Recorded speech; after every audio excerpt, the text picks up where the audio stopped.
Bonjour messieurs, dames. Rémi Roca, directeur de la maîtrise d'ouvrage d'Habitat 77. Donc en gros, on est parti d'un facteur que le bâtiment, fallait qu'il soit calculé en coût global.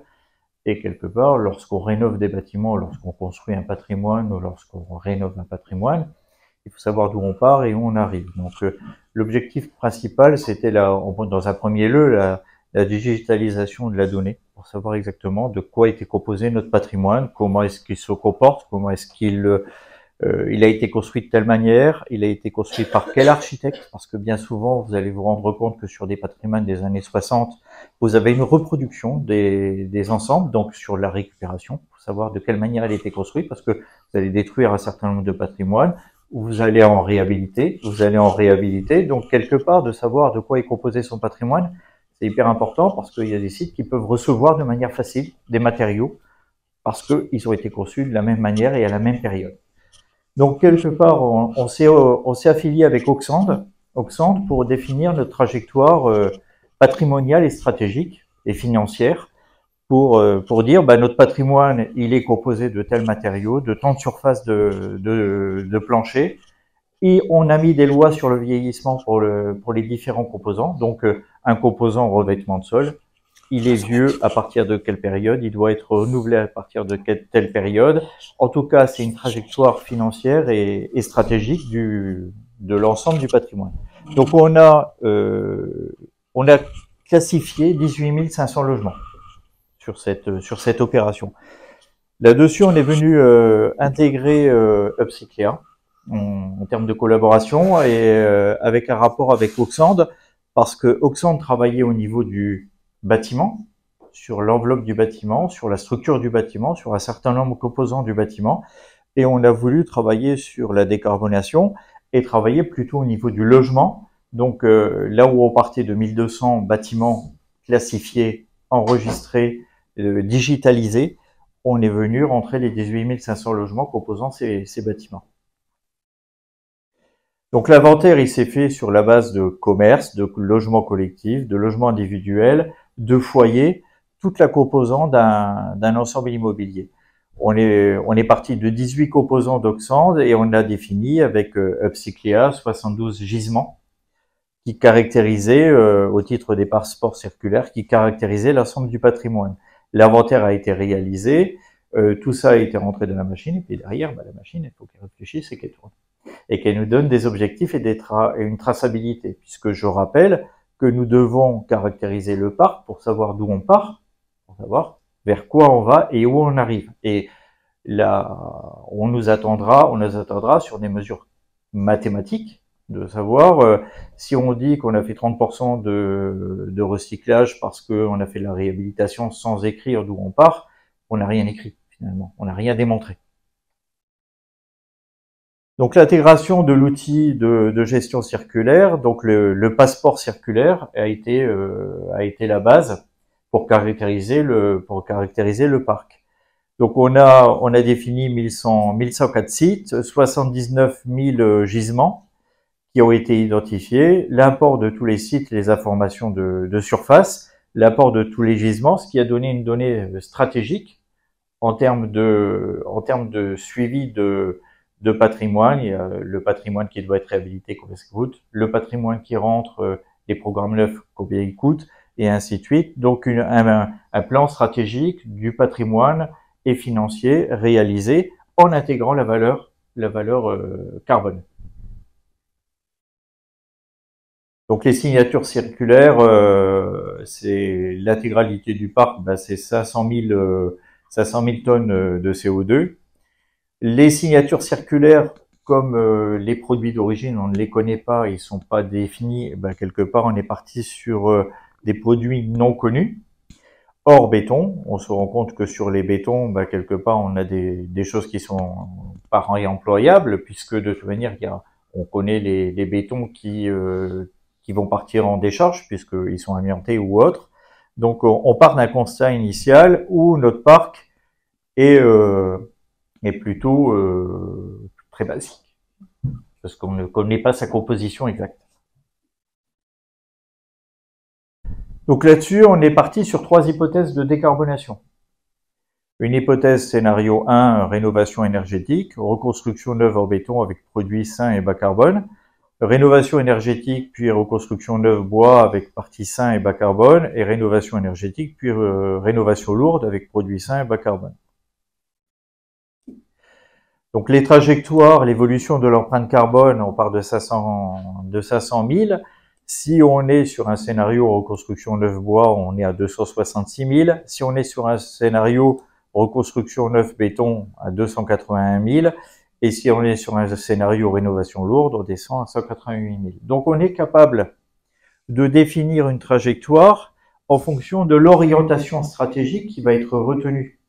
Mais pas que. On est capable aussi de définir une politique achat-marché. Parce que comme on a une trajectoire aussi en termes de composants, de vieillissement de composants et autres, on peut définir que tel composant, il devra avoir telle caractéristique lorsqu'on va le remplacer dans le neuf, dans la réhabilitation, mais aussi dans la recomposition, dans le remplacement de composants. Dans le même temps,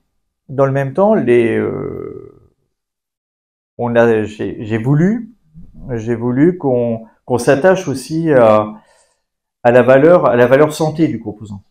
Parce que je construis, je réhabilite, je suis bailleur social, des logements dans lesquels je mets des locataires. Donc de dire que le produit est propre en termes de sanitaire, c'est important. On ne doit pas travailler que la valeur carbone, il faut travailler toutes les valeurs. Et quitte à retravailler une politique achat-marché, autant intégrer d'entrée l'ensemble des valeurs. Donc aujourd'hui, l'usage de Psycléa montre que suivant l'option qui est prise, suivant notre PSP, on a un crédit carbone certifié à peu près 8 millions d'euros.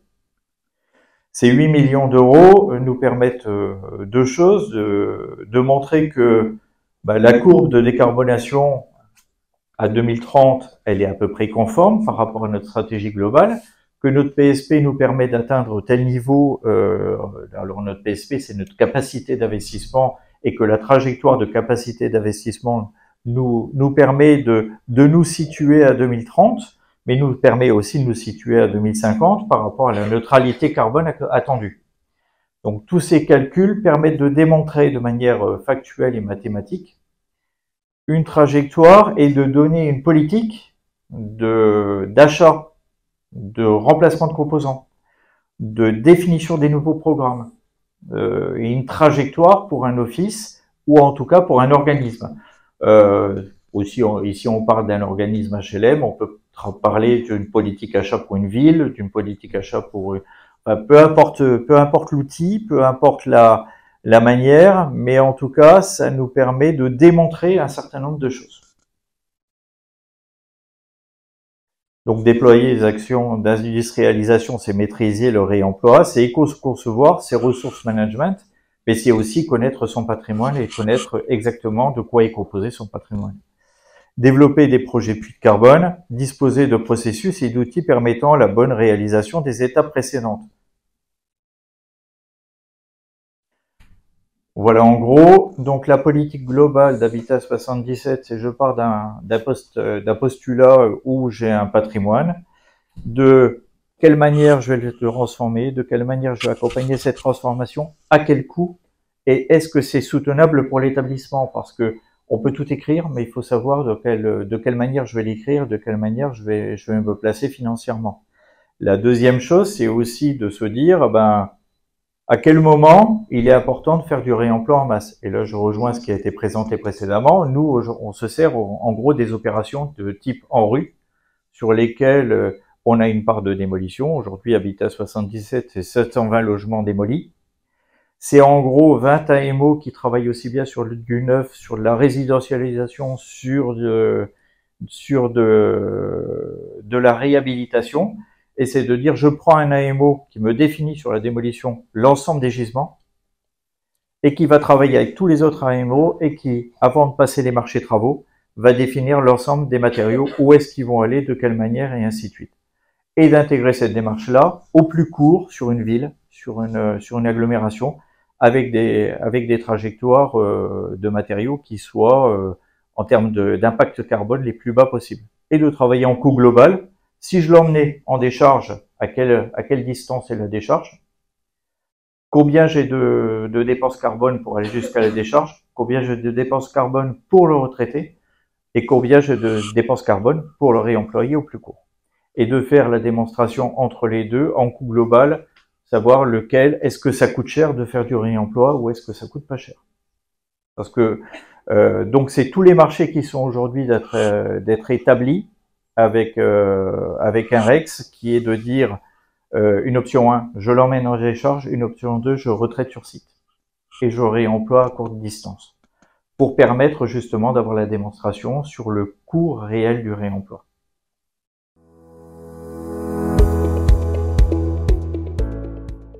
Oxand a fait, entre guillemets, le plus gros du travail, c'est-à-dire qu'il a digitalisé des choses qui existaient ou qui étaient dans tous les services en fait d'Habitat 77. Et donc sur les superficies, les étages, les adresses, etc.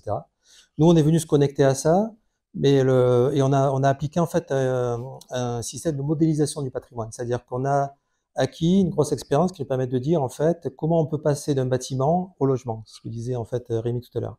Donc on est capable, pour le logement social, parce que les bâtiments sont souvent très semblables, ça s'appliquerait pas en fait au tertiaire où les bâtiments sont très différents.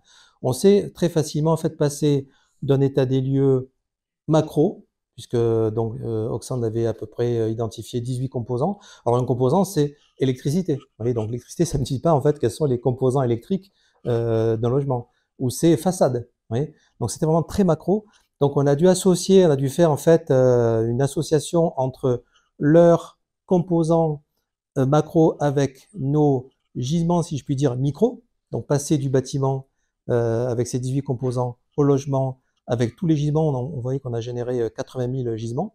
Et ça a été possible dans le temps imparti que parce qu'en fait, on a un modèle de modélisation d'un parc de logement social. Donc on sait en fait, une cuisine, c'est 6 mètres carrés, donc on enduit le carrelage, les sols, en général, ces sols-là. Le bâtiment a été construit avant telle année, après telle année. Donc, et on a validé certaines de ces hypothèses-là avec Rémi et ses équipes, de manière à être sûr que ce qu'on allait modéliser, c'était pas n'importe quoi, parce que c'est bien de sortir des chiffres, mais encore faut-il qu'ils soient conformes à la réalité. Donc, on estime qu'on a à peu près une marge d'erreur de 15% entre la modélisation au gisement près et la réalité terrain. Oui. Donc c'est de la modélisation, mais qui permet du coup de nous dire en fait j'ai telle surface de plancher, j'ai tel linéaire de réseau, j'ai tant de baignoires, etc. Donc on est vraiment dans le détail. Et comme tous ces produits-là sont caractérisés par des passeports et qu'on calcule la signature circulaire, c'est ensuite comme ça qu'on est capable de mesurer et de faire des hypothèses de scénario pour ensuite produire la feuille de route de décarbonation. Ce qu'on a trouvé comme étant très intéressant, c'est qu'il fallait chercher où était la motivation à mettre à jour la donnée.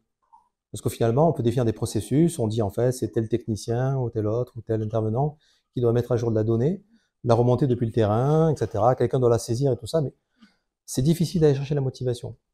Ce qu'on a vu comme étant justement finalement, et c'est la passerelle qu'on est en train maintenant d'automatiser avec Oxand, enfin, avec Habitat 117, c'est de voir comment justement, et là c'est très intéressant, l'écologie, l'économie circulaire, le réemploi peut motiver à mettre à jour de la donnée.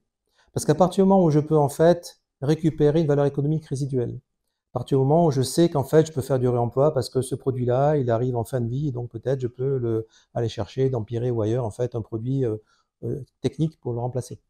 Il y a une motivation, ça veut dire ça s'incarne dans les processus de maintenance et d'usage du bailleur. Cette motivation-là qui se traduit au final par j'ai pas besoin d'acheter, c'est la politique achat dont parlait Rémi tout à l'heure, parce que je peux réemployer du in situ ou peut-être du ex situ, ou je peux faire des économies, et on a bien besoin par les temps qui courent, justement parce que je maîtrise ma donnée, parce qu'elle est à jour, ça c'est une motivation. Mais il faut acculturer, il faut que ce message-là soit intégré. Tout le monde n'a pas encore conscience à quel point la donnée, la digitalisation sont des choses utiles et nécessaires. Il n'y a rien de pire que d'avoir fait un effort comme on l'a fait par exemple ici, d'avoir passé donc, de notre côté à nous 6 mois pour produire, quand même caractériser la totalité d'un patrimoine de 10 500 logements. Donc pour que finalement, un mois plus tard, ce soit complètement obsolète. Ouais, ça n'a aucun intérêt. Donc là, on a une super feuille de route de décarbonation, et puis bah, le bâtiment, il vit, il y a un PSP, etc. Et puis après, il faudrait remettre 6 mois de plus, en fait, avec le coût associé, pour refaire une photo. Ça n'a aucun intérêt. Il faut que les processus aient une dynamique propre, avec une acculturation des acteurs associés à ces processus-là, pour que ça devienne naturel de mettre à jour de la donnée. C'est ça qui va permettre vraiment de structurer et ce que nous on appelle industrialiser l'économie circulaire pour qu'on ait de véritables impacts positifs, y compris sur le plan financier et évidemment sur le plan écologique et santé. Le réemploi, c'est donner du sens. Et c'est rappeler simplement le sens de l'histoire sur laquelle l'humanité s'est construite. C'est aussi démontrer, et c'est un peu la démarche, c'est pour ça que je tenais à présenter ce travail qui a été fait avec les différents acteurs, c'est aussi démontrer que ça ne coûte pas plus cher. Et que de toute manière, le bâtiment, il a un coût global. Et s'il est bien construit, il a une valeur de récupération. Donc, et les matières premières, de plus en plus, vont diminuer. On s'en rend compte aujourd'hui. On a une inflation de l'ensemble des produits manufacturés au regard de la matière première, de la réalisation de la matière première. Si nos bâtiments sont bien construits, si nos bâtiments, on vient mettre des bétons propres, on vient mettre des produits propres de nos bâtiments, demain, ce sont des gisements. Et un gisement est une valeur. Donc, il ne faut pas se tromper lorsqu'on investit. On investit à 50 ans. Donc, on se rend compte de l'évolution sociétale et de l'évolution des mentalités sur les 5 dernières années. Donc, projetons-nous à 50 ans. Et quelque part, on est capable d'emmener les équipes